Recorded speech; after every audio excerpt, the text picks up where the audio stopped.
Today, we're going to unpack something really valuable, I think, for understanding dynamics in our relationships, Hmm. looking at certain patterns of behavior that can be, well, potentially negative. Yeah, definitely. We've got some materials here that really drill down into these characteristics you sometimes see. Characteristics that can end up being, frankly, pretty draining or Yeah. even damaging. Exactly. And it's so important to frame this right, isn't it? We're not talking about painting everyone with the same brush or making generalizations. Absolutely not. What we're focusing on are specific behavioral patterns, things identified as potential red flags, in Mhm. how people connect. Right. And recognizing them isn't about judging people. Not at all. It's about awareness, Yeah. equipping yourself with the knowledge to, well, protect your own well-being, really. And hopefully foster healthier connections with everyone, ideally. That's the goal. So think of this as gaining insights into how people interact. Full stop. Our mission today, understand these traits, see their potential impact, and empower you, our listener, with that knowledge for building better, healthier relationships. Sounds good. Where should we start? Okay, let's unpack this first one. Constant manipulation. Manipulation. Right. At its core, it's really a twisted way of communicating, isn't it? Oh, so?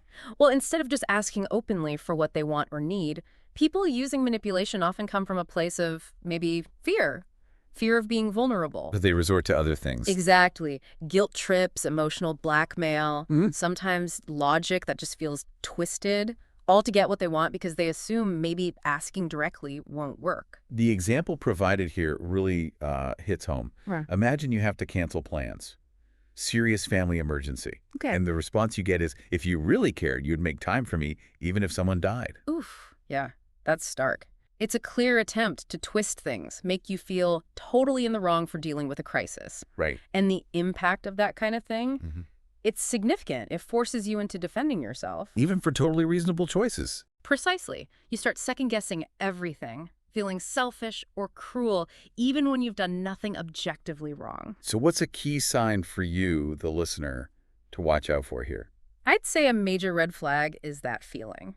That persistent need to defend even basic, logical decisions about your own life. Like you're constantly on trial. Exactly. If you feel like that often, pay attention.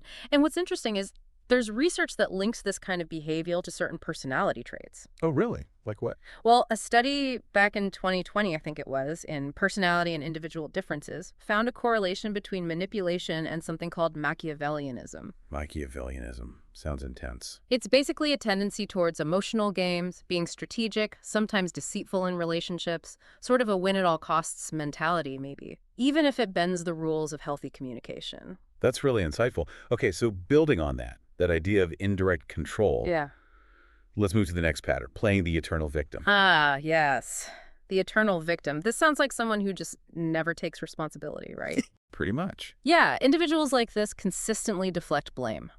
Everything is someone else's fault, or just external factors. Yet rarely own their actions. Rarely, if ever, or the Mhm. consequences, like they see themselves as constantly being acted upon, Never the one actually driving their own life or choices. The example given is quite something. Yelling at you in public. Okay. And then, instead of an apology or any self-reflection, they say, you made me act this way because you don't care about me. Wow. That's a complete reversal of accountability, isn't it? Totally. And the impact there is, well, it shifts all the blame onto you. Makes you carry the weight of their behavior, their lack of emotional control. Avoids any personal responsibility. Completely. So what's the key sign for the listener in this scenario? A big warning sign is if you find yourself apologizing all the time, constantly, for things you didn't even do. Taking the blame for their feelings or reactions. Exactly that. If you're always taking responsibility for their stuff, that's a strong indicator of this victim pattern. All right, let's dig into something that can be really tricky. Pathological jealousy. Mm-hmm. I mean, we all know a little bit of jealousy can creep in sometimes, right? It's human. Sure, a little bit, but this is different. This is the extreme end. How so? Pathological jealousy it's irrational, it's fueled by really deep insecurity, usually, and this powerful need for control over the partner. So it goes way beyond normal concern. Way beyond. It operates on suspicion, not evidence. You could almost think of it as a kind of ownership disguised as concern rather than actual love or care. The example really paints a picture here. Yeah. You mentioned, say, a meeting with a female colleague, Right.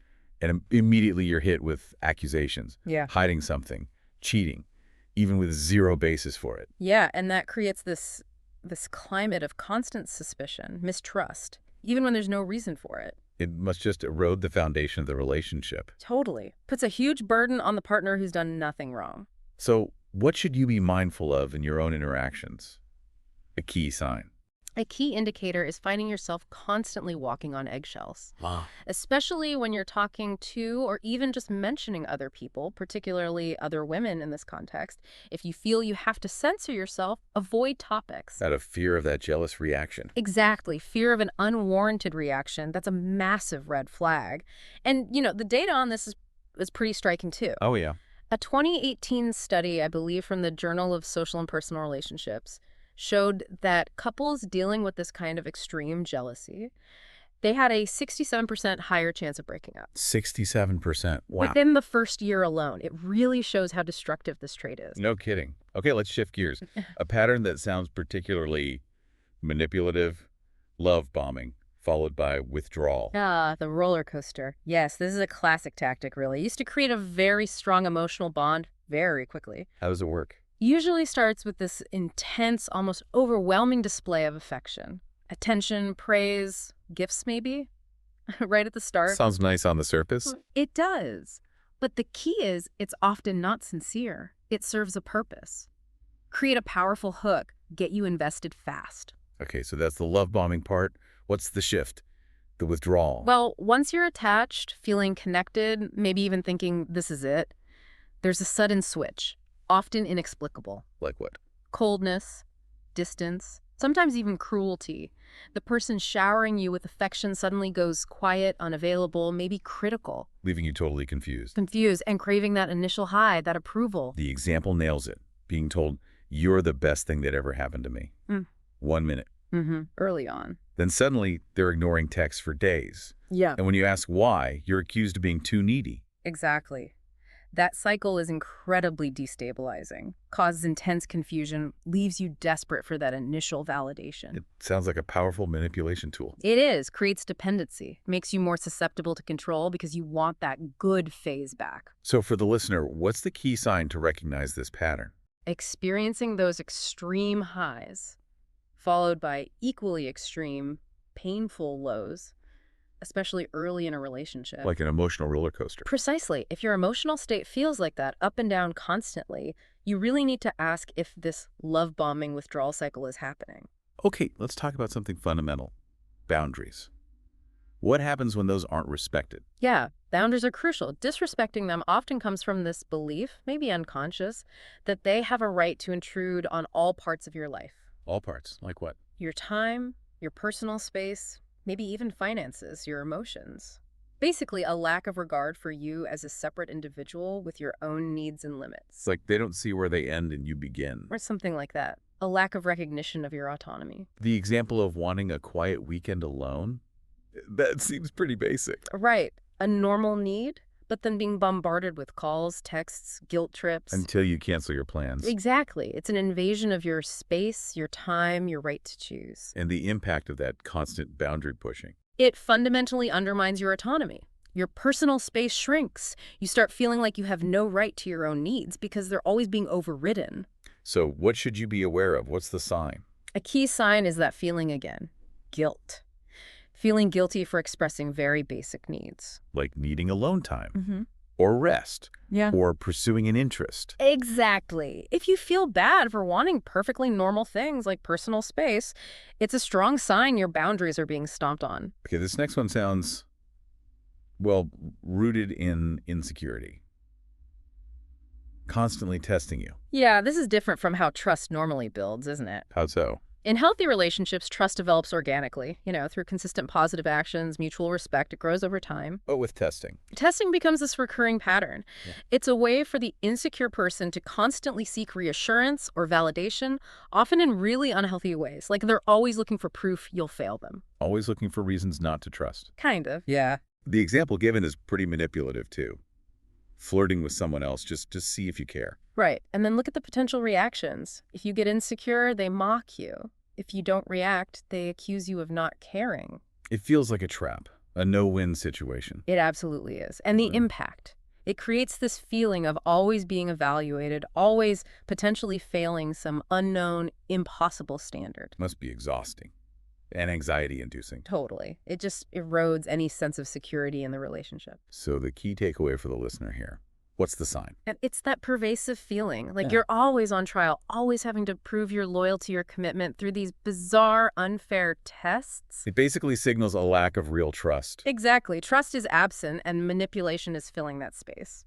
All right, let's move to a trait that seems designed to isolate someone, creating drama and division. Yeah. This behavior often comes from a deep need for attention, maybe, and control. How does creating drama help with control? By stirring up conflict, creating rifts, maybe between you and your friends, your family, colleagues, people in your support system. Why would they do that? It isolates you, makes you more dependent on them, cuts you off from outside perspectives that might challenge their narrative or point out the toxicity. The example of spreading lies, like your best friend thinks you're stupid behind your back, that's incredibly damaging. It's insidious, isn't it? So doubt, jealousy, drives a wedge between you and people you trust. And the impact is, well, isolation. Definitely. Over time, your social circle can shrink. You feel increasingly alone, more reliant on the person causing the drama. Makes it harder to see the situation clearly or leave. Much harder. And you know that there's actually some real-world data backing this up. Oh, yeah. A Pew Research Center report from 2021 indicated that something like 41% of people who said they were in toxic relationships, they also lost important friendships during that time. Wow, 41%. That really shows the isolating effect. It does. It's a significant consequence. Okay, let's discuss chronic ingratitude. That just sounds incredibly disheartening, being with someone who never appreciates anything. It is incredibly draining, yeah.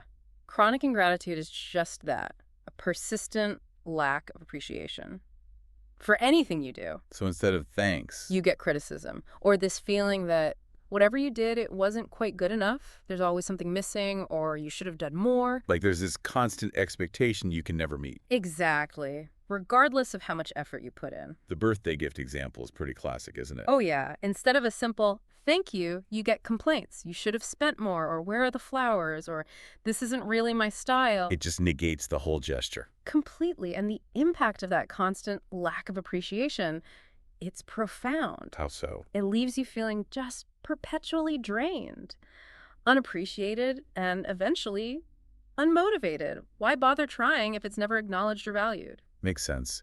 And there's a psychology angle here too, right? Absolutely. Tons of studies show that genuine gratitude, expressing and feeling it, is a really strong predictor of relationship satisfaction for both people. So its absence is a pretty bad sign. A very significant warning sign that something fundamental, that dynamic of appreciation, is missing. Okay, let's tackle a tactic aimed right at self-esteem. Constant comparison. Right. This is a really common manipulative tactic, actually, where someone frequently compares you unfavorably to others. Like who? Could be ex-partners, other people they know, friends, partners, even some kind of unattainable ideal standard. And the goal? Why do it? Often the underlying goal is to weaken your confidence, make you feel inadequate. Which makes you easier to control. Often, yes. It's a subtle or sometimes not so subtle way to undermine your sense of self-worth. The example, my ex used to surprise me with trips. Why can't you be more romantic like him? That's pretty direct. It is. It's designed to make you feel like you're falling short while simultaneously idealizing someone else, often someone from the past. And the impact of hearing that all the time. That constant barrage just chips away at your self-worth. You can start to actually believe you are not enough, no matter how hard you try. And that erosion of confidence is the point. Often, yes.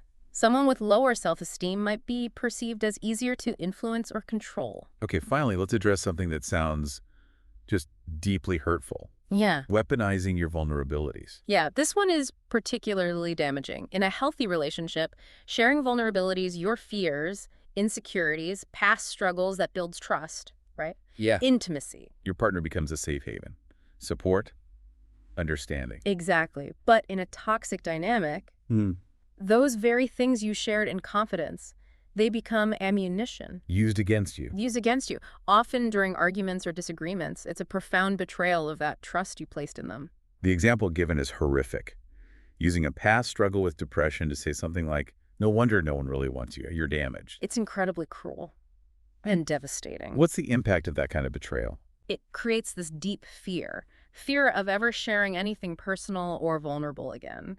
You learn that your openness can and will be used to hurt you. And this is a form of abuse, right? Emotional Oh, abuse. absolutely. This is a significant form of emotional abuse, and it's important to stress that. Why? Because sometimes people downplay emotional abuse, but studies consistently show it can leave deeper, more lasting scars than even physical abuse sometimes. That constant erosion of self-worth, the fear. It can have really serious long-term psychological consequences. Okay, so we've looked at all these different traits, these patterns. Hmm. How would you contrast sort of the essence of real love versus these toxic patterns? What are the key differences? Well, real love, fundamentally, it's about freedom, isn't it?